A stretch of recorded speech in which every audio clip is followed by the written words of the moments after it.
মেসওয়াক মেসওয়াক রাসূল সাল্লাল্লাহু আলাইহি সাল্লামের সুন্নাত। আল্লাহ নবী বলছেন, লাউলা আন আসুক্কা আলা উম্মতি লা আমারতুহুম বিসওয়াক।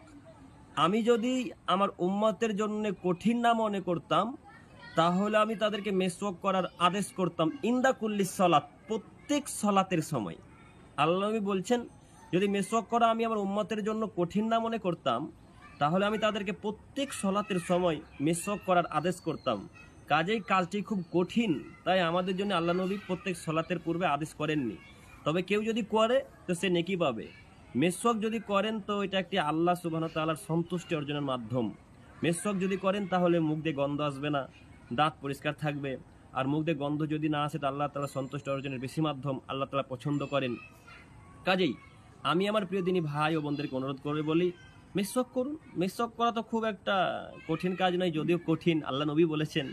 তো আমি বলতে চাচ্ছি, মেসওয়াকটা করার চেষ্টা করুন, সলাতের পূর্বে হোক আর যে কোনো সময় হোক। মেসওয়াক করেন না এবং বন্ধু বান্ধবদেরকে বলেন যে মেসওয়াক করো। মেসওয়াক করা মুহাম্মদ সাল্লাল্লাহু আলাইহি ওয়াসাল্লামের সুন্নাত এবং একটি নেকির মাধ্যম।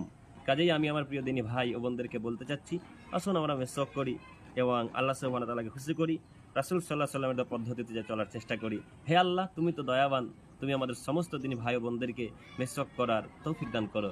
সকলেই বলি